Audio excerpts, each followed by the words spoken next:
Hello everyone, my name is Jonathan Vijaman and I am a co-chair associate director at large for AIA Florida. Welcome to another installment of Friday Facts, AIA's Florida Friday Facts, where I cover and attempt to summarize AIA Florida and AIA in general related topics of the week, and sometimes a random article that I may find interesting. Some general housekeeping. Some of the information I am presenting is from a personal point of view, and it may not completely line up with AIA Florida's stance or any other entity that may appear within the video. I will make the effort to make it clear when I'm expressing personal opinions, and also businesses I mention within the video does not mean an endorsement, nor am I getting paid to promote them. I'm just sharing the information as I see it coming. As far as this week's topics, we're going to be covering the Surfside Building Collapse, the fall prevention grab bars added to fire code, a Florida Building Code Errata Deadline, the People's Choice update, a Sarasota Group Pushes for Preservation Oversight, as well as a Tampa Bay Project winning a prize. An update or an announcement from Nikki Fried on energy equity study, tech tools to help your practice flourish, which are a couple of sessions at this year's AIA Florida convention, a couple of reminders that we usually have, as well as an Oldcastle releases a pandemic report along with the AIA. As usual, I will have a timestamp provided below in the description, so you may jump to your particular topic if you choose to do so. And here we are with this week's Friday Fact from June 25th, 2021. As we all have heard by now, let's add news about Surfside Building, and we'll start with reading that particular portion of the Friday Facts. Our thoughts and prayers are with the victims, families, friends, and first responders affected by the condo collapse in Surfside. We're all shocked. Quote, "We are all shocked and saddened at the news of the tragedy," said President Ignacio J. Reyes. Continuation of the quote, "Catastrophes like this underscore the importance of a safe and resilient built environment. Having just spoken with friends in the tragedy that lost half their families, this is a reminder of how small a world we live in and how we all are interconnected. Hug your loved ones a little tighter today." End quote. AIA Florida is monitoring the situation closely and is ready to support investigators in any way that it can. If you'd like to help the community directly, please find ways of volunteering and sending donations below. The Coral Gables Community Foundation, the Miami Foundation, and the Key Biscayne Community Foundation are asking Miami-Dade County residents to contribute to the Surfside Hardship Fund. The Greater Miami Jewish Federation established an emergency fund for short-term and long-term needs. The Federation is accepting checks with the notation Surfside Building Collapse at 4200 Biscayne Boulevard, Miami, Florida, 33137. The Shoal of Bal Harbor is accepting donations for those impacted by the collapse. The Miami Heat Charitable Fund is working with the humanitarian organization Direct Relief and raising funds to help survivors and first responders. GoFundMe launched a centralized hub identifying all verified fundraisers. Volunteers with the town of Surfside, it's also accepting donations. And there's no longer a need for items to be brought to the town's improvised family assistance center at the Surfside Recreational Center.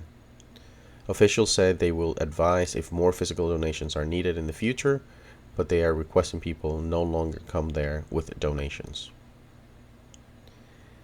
The International Code Council and AIA National are also offering support. And I quote, "The building that collapsed was built in the 1980s. Since Hurricane Andrew hit the state in 1992, Florida has adopted rigorous code adoption and enforcement process.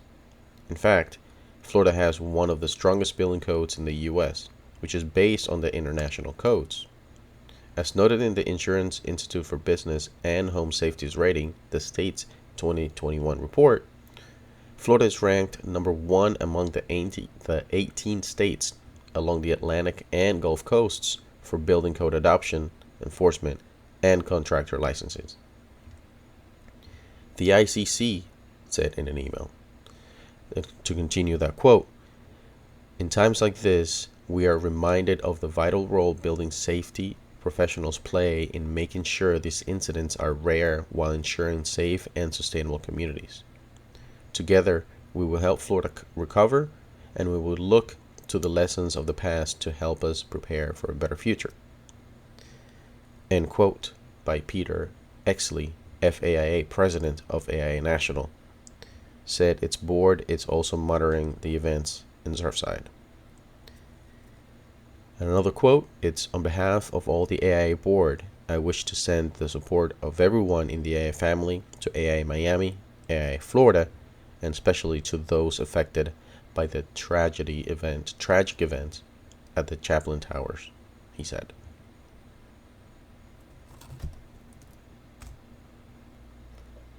Fall prevention grab bars added to fire code.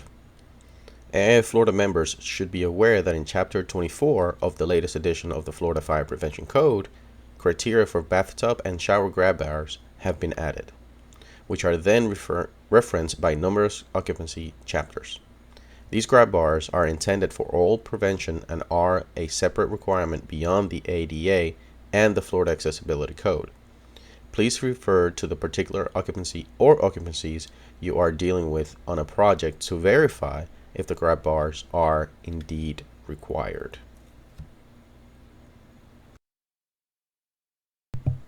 And on other Florida Building Code information, the FBC Errata Deadline is between July 1st through the 14th. The Florida Building Commission will correct demonstrator errors in the Florida Building Code by issuing errata accepted from July 1st through the 14th. Errata will first be considered by the appropriate Technical Advisory Committee from July 26th through the 30th, and then the Commission will take final action at its August 10th meeting. House Bill 401 in 2021 defines errata to the code as a list of errors on current and previous editions of the Florida Building Code. Errata requests can be sent to Mo Madani at mo.madani@myfloridalicense.com. So, I personally encourage everyone who sees any type of errata within the code to please go ahead and email Mo Madani. No matter how minor it is, it always helps to be involved in the process of making sure that the codes are as perfect as they can be, whether it's a minor grammatic issue, a minor typo, whatever it is. It's always good to communicate and stay on top of these things. And once again, that is my personal opinion. As for the People's Choice, Coral Gables takes the lead. The Coral Gables Museum and AIA Miami have opened up a 20,000 vote gap in the People's Choice voting. There's only a few more weeks of voting left, so cast your votes today. Remember, there's no limit into how often you vote for your favorite building. The Coral Gables Museum was originally built as a police and fire station in 1939 by the Works Progress Administration. In 2011, the building reopened as the Coral Gables Museum Design by JLH Architects.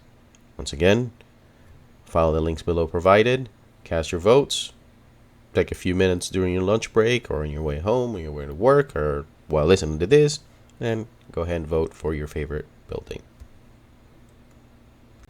Sarasota Group Pushes for Preservation Oversight.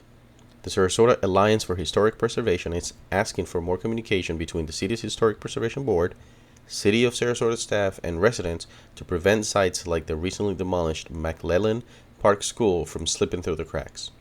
The 100-year-old school in McClellan Park was tied to the sisters that developed the neighborhood. But a clerical error led to the school's eventual demolition. And I quote, "The Historic Preservation Board has not been empowered to properly do their job," end quote, said Erin DeFazio, president of the Sarasota Alliance for Historic Preservation. To continue the quote, "They are supposed to be able to review demolition requests. The role of the administrative waiver is an issue. Significant or not, properties should go before the board before they are signed off on," end quote. Stephen Covert, the city's planning director, says Sarasota has done an excellent job of historic preservation. "We look at every option possible to save buildings," Covert said. And to continue his quote, "There are times when an older structure has seen better days and is in such disrepair that there's really not much you can do." To read more from the Sarasota Herald Tribune, you may click on the link provided here, which will take you to this particular website.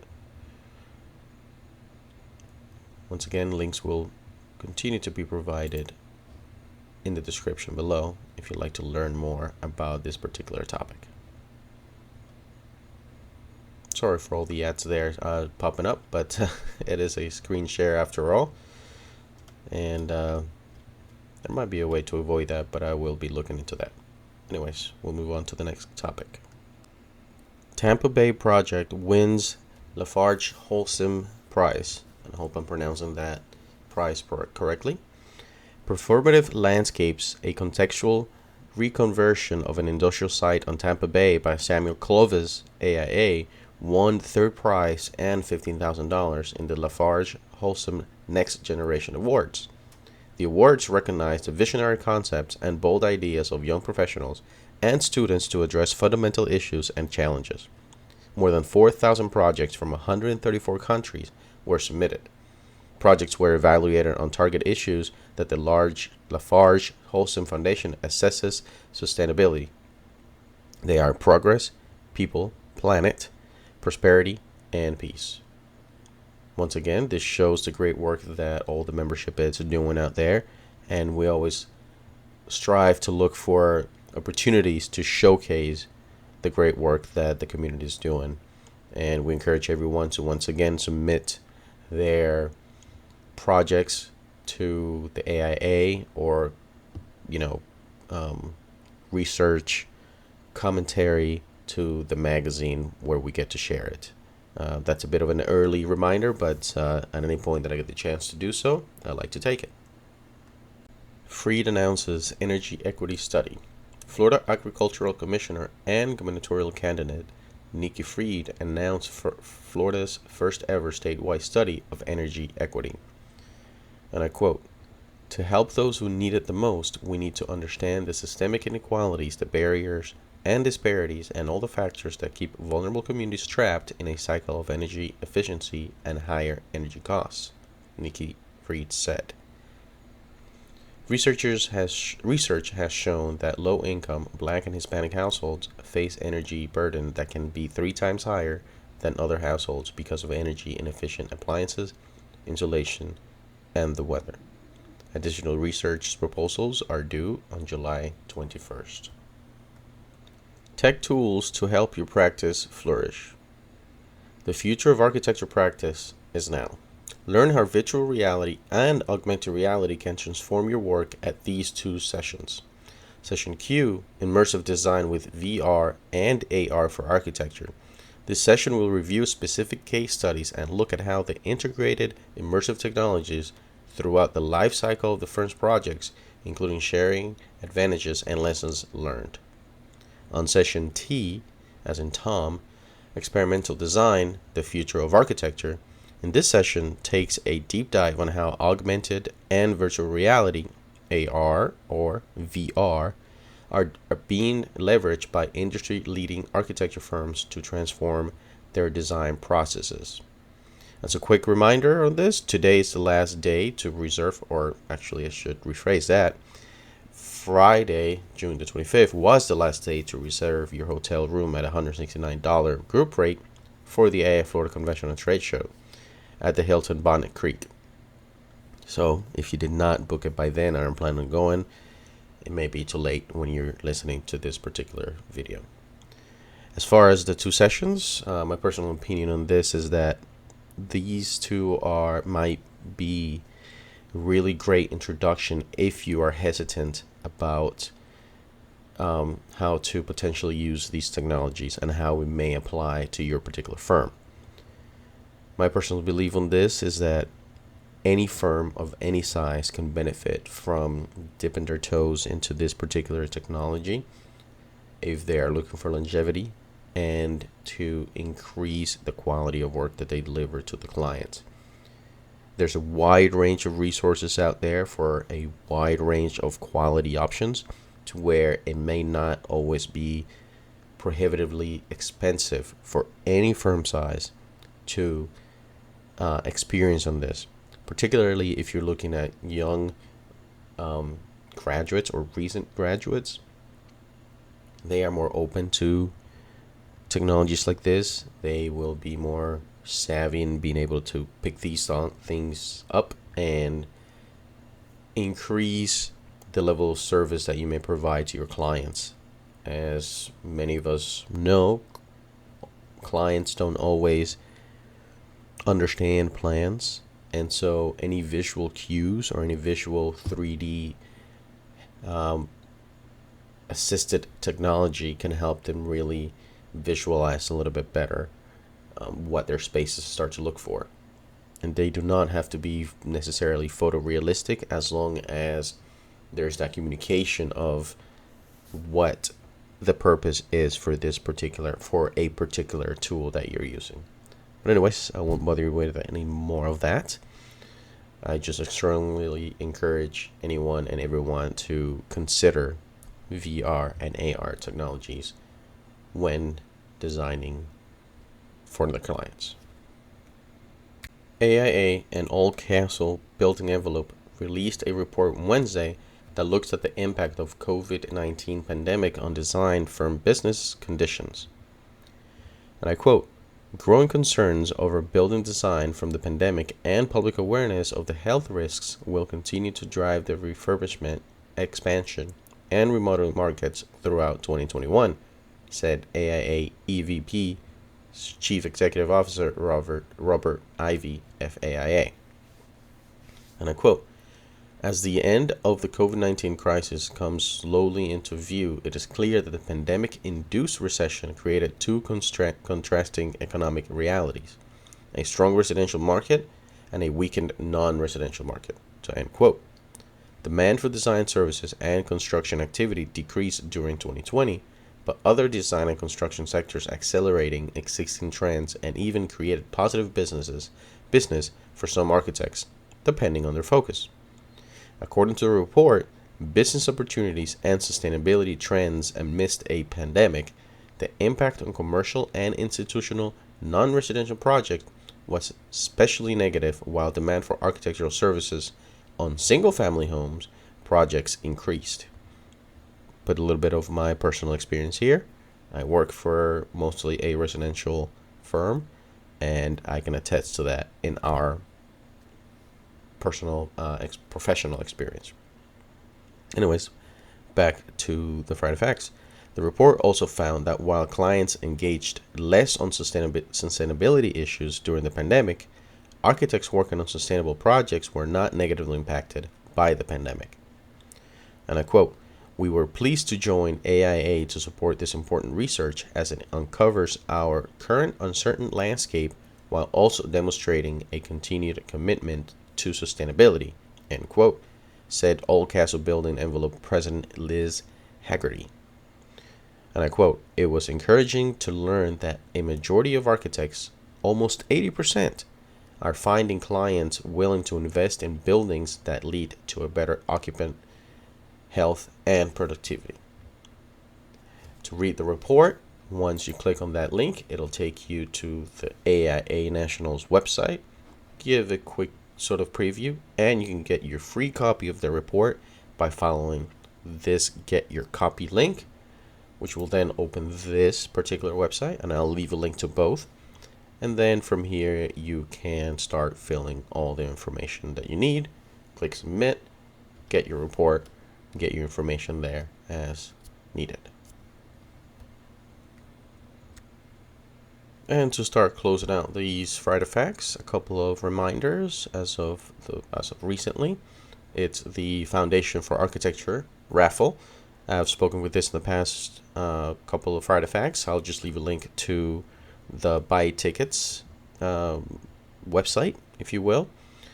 And if you haven't necessarily, if you don't know what it is, I encourage you to pause the video so you can read the descriptions, or take a look at one of the videos that I've done before about this, and or once again follow the link to the buy tickets in the description of this video, and then you'll get to read all about it there, as well as the continued search for projects that you're working on for the Florida Caribbean Architect.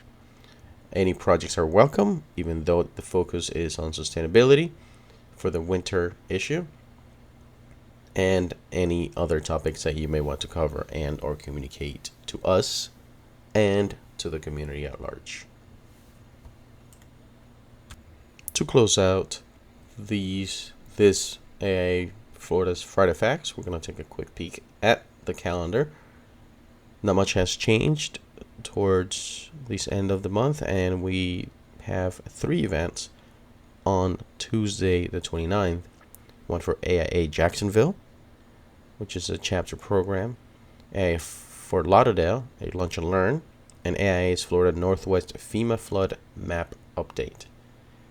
I will continue to encourage everyone to take a quick peek at these upcoming events as we continue to populate the events throughout the state. So if you're visiting some of your friends around the state and there's a particular event that you saw here, then you might be able to take advantage of that opportunity and also attend that particular event somewhere around the state. Anyways, we're about to close this out here in a minute. Thank you for your time and for listening to another AIA Florida Friday Facts. I hope you found this useful, maybe a little bit entertaining. Take care. We'll see you next time. Bye.